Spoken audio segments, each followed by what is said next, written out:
Welcome to story books.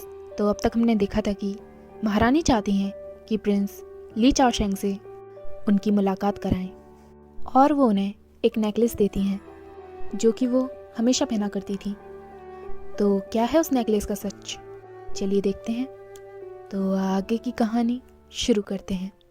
Chapter की starting में हमें दिखाया जाता है कि सामने ली चाओसिंग खड़ा हुआ है और वो अपने हाथ में एक पत्ता लेता है और पीछे देखकर बोलता है तुनान, और सीधा फोन रिंग करने लगता है। प्रिंस की एकदम से आंखें खुलती हैं। उनका प्यारा सा सपना टूट जाता है। वो कॉल पर बोलते हैं, हेलो अंकल शू। अंकल शू यानी कि बॉस मुंह कुछ ऐसा बोलते हैं कि प्रिंस एकदम सरप्राइज हो जाते हैं और वो एकदम खड़े होकर बोलते हैं, क्या आपने उन्हें ढूंढ लिया? अंकल शू शांत हो जाइए, हम अभी पहुंचते हैं उधर। और सीन चेंज होता है। लापू सिटी सबब।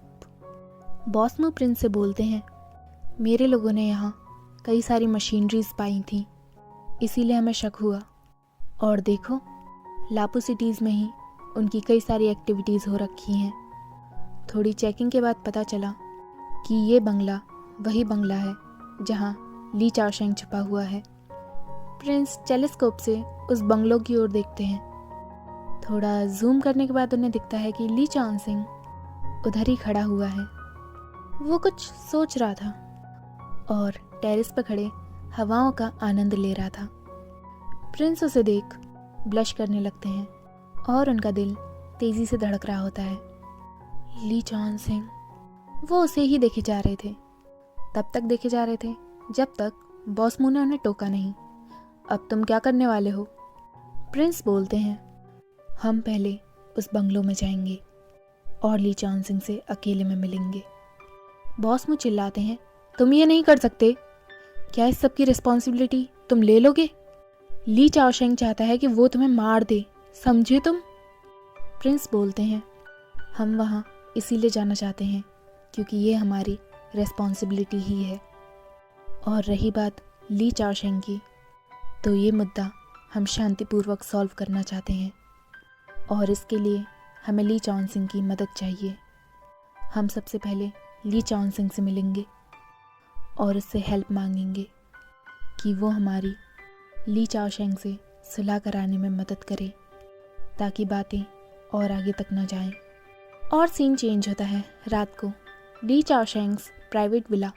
प्रिंस मन में सोचते हैं, हम जब छोटे थे तब हमने मार्शल आर्ट सीखी थी, इसीलिए हमें नहीं लगता कि हमें आगे कोई दिक्कत आएगी। और हमें दिखाते हैं कि वो गार्ड को पंच कर रहे हैं। और प्रिंस मन में सोचते हैं कि उन्होंने बॉस मुंह से क्या कहा था। उन्होंने कहा था कि अगर 3 बजे से पहले आपको हमारा कॉल ना आए तो ये समझ लेना कि कुछ गलत हुआ है और इमरजेंसी प्लान लॉन्च कर देना। सीसीटीवी की नज़र पड़ ही रही होती है कि प्रिंस एकदम छिप जाते हैं। प्रिंस विला की ओर ही चल रहे थे ताकि वो कैमरा से पकड़े ना जा सके, पर तभी पीछे से कोई आता है और बोलता है, हे जल्दी पीछे मुड़ो और बताओ तुम कौन हो। और सीन चेंज होता है। ली चाओसिंग टेरेस पे ही खड़ा था। वो कुछ तो देख रहा था। वो बोलता है, हर जगह पेट्रोलिंग है, अगर मैं यहाँ से भागना भी चाहूँ तो मेरा भागना बहुत मुश्किल है। पर और वो याद करता है कि जब उसने अपने फादर से पूछा था कि क्या वो तुनान से मिल सकता है, जो कि ऑफ कोर्स उसके डैड नहीं जानते कि वो लड़का कौन है, तो उसके डैड बोलते हैं, जाओ ज़ेंग, मैं तुम्हारी भावना समझता हूँ बच्चे, पर अभी तुम नहीं जा सकते। अगर तुम यहाँ से निकले तो रॉयल फैमिलीज़ को आराम से पता चल जाएगा कि हम कहाँ हैं अभी। अगर तुम्हारा इतना ही मन है उससे मिलने का तो तुम मुझे बता दो कि वो कौन है। मैं किसी के हाथों उसे यहीं बुला लूँगा, ठीक है? और ली चाओसिंग बोलता है, डैड मेरे से इतने सालों बाद मिले हैं, मैं नहीं चाहता कि मेरी वजह से वो दुखी हो। ओह, अगर ऐसा ही चलता रहा तो मैं तुनान से कब मिलूँगा? मुझे उसकी बहुत याद आ रही है। तुनान, और वो जैसे ही सामने देखता है, प्रिंस यानी कि उसके तुनान उसके सामने खड़े होते हैं। ली चांसिंग सरप्राइज हो जाता है।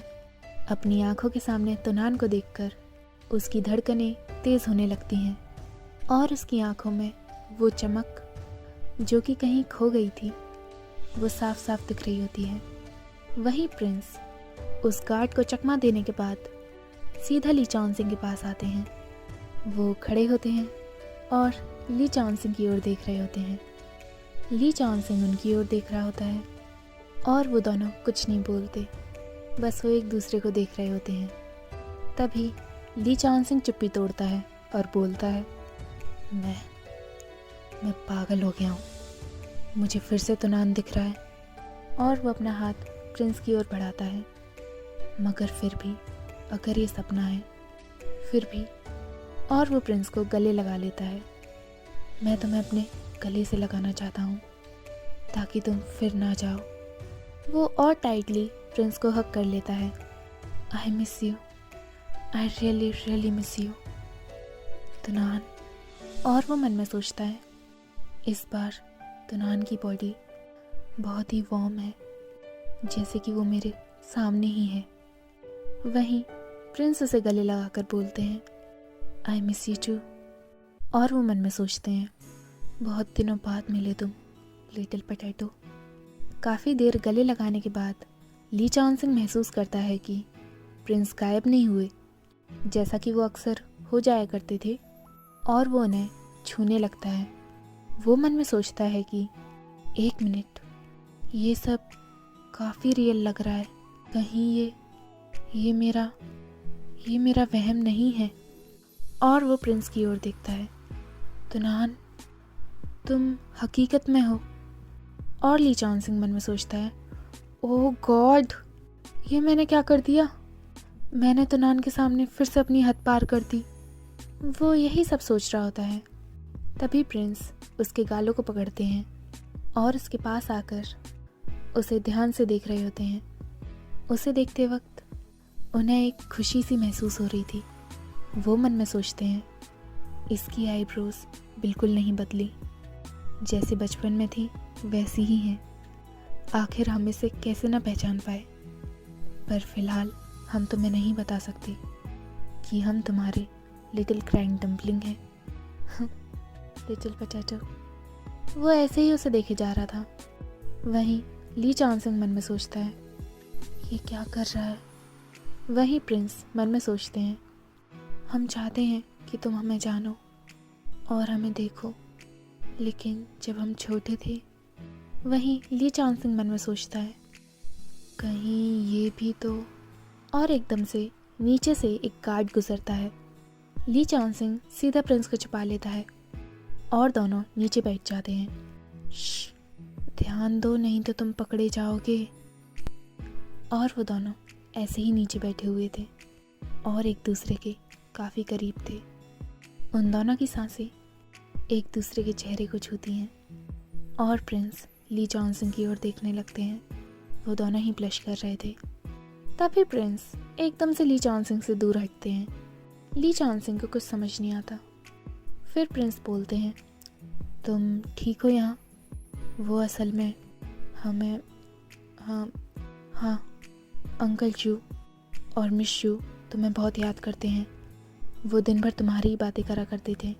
और प्रिंस कहते हुए मन में सोचते हैं, हम कुछ नहीं कर सकते बिना ये जाने कि ली चांसिंग हमारे लिए क्या महसूस करता है। हम ये सब नहीं झेल सकते। इससे अच्छा होगा कि हम और ली चांसिंग एक दूसरे से दूरी बना कर रहें ताकि हमारा मजाक न बने। वहीं ली चांसिंग मन में सोचता है, मुझे तो लगा था कि ये भी वही फील करता है, पर शायद मैं गलत था। और वो बोलता है, तुनान, क्या तुम यहाँ अकेले आए हो? ये काफ़ी खतरनाक है, तुम जानते हो? तभी प्रिंस बोलते हैं, पर हमें तुम्हें कुछ बताना है।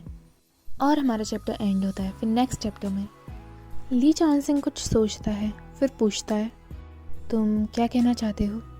प्रिंस बोलते हैं, हम कुछ दिनों से तुम्हारे फादर के केस को स्टडी कर रहे हैं, पर हर सबूत तुम्हारे फादर के खिलाफ है। लेकिन एक चीज़ है, हमारी माँ ने हमसे कहा कि वो भी पहले से ही इस केस के ऊपर स्टडी कर रही थी। उनके पास कुछ सुराग हैं। वो तुम्हारे फादर से मिलना चाहती हैं और उनसे कुछ बात करना चाहती हैं। ली चांसिंग बोलता है, इसके बारे में, पर मुझे लगता है कि ये सब मुश्किल है। और वो बोलता है, मैं अपने डैड को काफ़ी दिनों से समझा रहा हूँ, लेकिन वो अतीत की उन कड़वी यादों और नफ़रत से भरे हुए हैं। वो इतनी आसानी से बाहर नहीं आ सकते और वो किसी की नहीं सुनेंगे। और हालात कुछ ऐसे हैं कि कोई रॉयल फैमिली का नाम तक ले दे तो मेरे डैड गुस्सा हो जाते हैं और अपने आप को संभाल नहीं पाते। तो वो महारानी से मिलेंगे कि नहीं, मैं कुछ कह नहीं सकता। प्रिंस उसके सामने एक नेकलेस दिखाते हैं और बोलते हैं, इसे देखो। ली चांसिंग सरप्राइज हो जाता है और बोलता है, हाँ, तुम्हारे पास ये कैसे आया?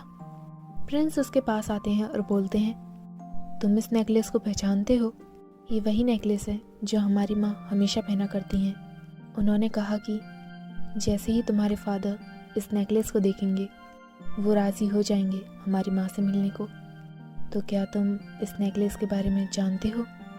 ली चांसिंग बोलता है, मैं कुछ कह नहीं सकता, पर जब मैं छोटा था मेरी मॉम भी ऐसा ही नेकलेस पहना करती थी। प्रिंस मन में सोचते हैं, क्या ऐसा हो सकता है कि हमारी माँ और ली चांसिंग की माँ का कोई पहले गहरा ताल्लुक था? तभी डोर नॉक होता है। ली चांसिंग के फादर बोलते हैं, शाओजेंग, शाओजेंग, क्या मैं अंदर आ सकता हूँ? प्रिंस खड़े होते हैं और बोलते हैं, अब हमें चलना चाहिए। अगर तुम्हारे डैड ने हमें देख लिया तो वो बिना कुछ सुने ही हमें मार देंगे। ली चांसिंग प्रिंस का हाथ पकड़ता है और बोलता है, चिंता मत करो, मैं तुम्हें बचाऊंगा। प्रिंस उसका हाथ पकड़ते हैं और बोलते हैं, ओके। और वो ब्लश करने लगते हैं। ली चांसिंग बोलता है, मेरे पास एक रास्ता है कि मेरे डैड हमारी सुनेंगे। अगर हम दोनों एक दूसरे का साथ देंगे तो मुझे पक्का यकीन है कि अतीत की ये दरार हम मिटा सकते हैं। प्रिंस उसे देखकर स्माइल करने लगते हैं और बोलते हैं, ज़रूर, हम साथ हैं तो कर सकते हैं। और सीन चेंज होता है। ली चांसिंग के फादर बोलते हैं, इधर आओ, ये सूप मैंने बनाया है, बताओ कैसा है? जब तुम छोटे थे तुम्हें ये सूप बहुत अच्छा लगता था। तुम्हारी माँ अक्सर यही सूप बनाया करती थी, बताओ मैंने कैसा बनाया है? ली चांसिंग बोलता है, इसकी खुशबू बहुत अच्छी है, बिल्कुल वैसे ही जैसा मॉम बनाया करती थी। और वो स्माइल करते हुए बोलता है, मैं अक्सर सपना देखा करता था, उस सपने में मैं इसी की खुशबू महसूस करता, उतना ही नरम, उतना ही वार्म। मुझे बहुत खुशी होती थी। थैंक यू डैड, मुझे बहुत पसंद आया। ली चांसिंग के फादर बोलते हैं, अगर तुम्हें ये पसंद है तो मैं तुम्हारे लिए ये फिर से बनाऊंगा। ली चांसिंग बाउल रखता है और बोलता है, डैड, मुझे उनकी बहुत याद आती है। मुझे अब भी याद है कि उनकी आंखें किस तरह चमकती थी जब भी वो मुस्कुराती थी, और वो रूबी नेकलेस जो वो हमेशा पहना करती थी, पर फिर भी उनकी स्माइल के आगे वो फीका पड़ जाता था। बाय द वे, मुझे याद आया, वो मुझे हमेशा कहती रहती थी कि इस रूबी नेकलेस से उनका कोई गहरा संबंध है और ये उनके लिए कीमती है। डैड, क्या आपको नेकलेस के बारे में कुछ पता है? ली चांसिंग के फादर बोलते हैं, वो नेकलेस, सच कहूँ तो ऐसे 2 नेकलेस हैं जो कि तुम्हारे माँ के परिवार वालों ने बनवाए थे। और हमें दिखाते हैं कि ली चांसिंग के फादर 19 साल पहले की कहानी सुना रहे होते हैं। 19 साल पहले तुम्हारी माँ को काफ़ी ब्लीडिंग हो रही थी। तुम्हें जन्म देने की वजह से उसे ब्लड ट्रांसफ्यूशन की ज़रूरत थी, पर उसका ब्लड RH नेगेटिव, जो कि एक रेयर ब्लड है, वो ब्लड बैंक में नहीं मिला। और हमें दिखाते हैं कि महारानी बोलती हैं, क्या वो ठीक है? महारानी ही थी जिनका ब्लड टाइप RH नेगेटिव था। हालांकि वो भी पोस्टमार्टम से गुजर रही थी, लेकिन वो ज़रा भी नहीं हिचकिचाई और उन्होंने अपना ब्लड तुम्हारी माँ को दिया। महारानी बोलती हैं, मैं ठीक हूँ, मेरा ब्लड ले लो जल्दी से। अगर वो नहीं होती तो तुम्हारी माँ शायद उनको शुक्रिया अदा कहने के लिए हम दोनों ने उन्हें अपना पुश्तैनी नेकलेस दिया और हमने एक एग्रीमेंट भी किया कि जब महारानी का बेटा बड़ा होगा तो हमारा बेटा यानी कि तुम उसके रॉयल गार्ड बनोगे, जैसे कि मैं इतने सालों से एम्परर जियान का गार्ड था। ली चांसिंग नेकलेस दिखाता है और बोलता है, क्या यही वो नेकलेस है? उसके फादर चौंक जाते हैं और उसका हाथ पकड़ के बोलते हैं, तुम विला से बाहर नहीं गए तो तुम्हारे पास ये कैसे आया? भले ही दोनों के दोनों नेकलेस एक जैसे हैं, पर मैं समझ सकता हूँ कि कौन सा नेकलेस तुम्हारी माँ का है और कौन सा महारानी का। ये महारानी का नेकलेस है, तुम्हारे पास कैसे आया? ली चांसिंग बोलता है, डैड, महारानी काफ़ी समय से आपके केस के बारे में सुराग ढूंढ रही थी, वो आपसे बात करना चाहती हैं। ली चांसिंग के फादर गुस्से में खड़े होते हैं और बोलते हैं, तुम भी? मैंने किसी पे विश्वास नहीं करा, जाओ ज़ेंग, किसी पे भी नहीं सिवाय तुम्हारे।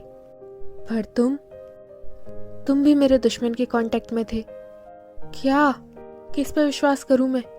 आखिर कौन है इस दुनिया में जो कि मुझे धोखा नहीं देगा और मुझे छोड़ के नहीं जाएगा? उसके डैड ऐसे ही बोल रहे होते हैं, तभी ली चांसिंग उनके पास आता है, डैड, और उन्हें गले लगा लेता है। मैं आपसे प्यार करता हूँ और हमेशा आपके साथ ही हूँ। इसी वजह से मैं नहीं चाहता कि आपको कोई चोट पहुँचे। मैं सूप पीना चाहता हूँ, मैं वही सूप पीना चाहता हूँ जो आप बनाते हो, और एक घर का एहसास आगे जाके भी जीना चाहता हूँ डैड। उसके डैड की आंखों से आंसू आ रहे होते हैं। तभी ली चांसिंग बोलता है, रॉयल फैमिली को भी लगता है कि कुछ गलत हुआ था पहले, पर उस समय हालात कुछ ऐसे थे कि सच का पता नहीं लग पाया। आपकी नफरत आपको ऐसे ही अंधा बनाती रहेगी और आप असली गुनहगार को कभी नहीं पकड़ पाएंगे डैड, इसीलिए ऐसा मत करिए। ली चांसिंग के फादर ली चांसिंग को पकड़ते हैं और बोलते हैं, बेटा, तुम समझ नहीं रहे हो, महारानी पे भरोसा नहीं करा जा सकता, ये सब एक जाल है। तभी किसी की आवाज़ आती है, हम बंदी बनने को तैयार हैं। वो प्रिंस थे। जब तक आपकी और महारानी की मीटिंग ख़त्म नहीं हो जाती तब तक हम यहीं रहेंगे। हमारे साथ कोई नहीं आया, इससे ज़्यादा हम क्या कर सकते हैं कि आपको रॉयल फैमिली पर विश्वास हो। ली चांसिंग के फादर शॉक हो जाते हैं और प्रिंस को देख के बोलते हैं, तुम? और वो अपनी पिस्टल निकाल लेते हैं और चिल्लाते हैं, नरक में जाओ तुम। और इसी के साथ हमारा चैप्टर ख़त्म होता है। आगे जानने के लिए देखते रहिए स्टोरी बक्स।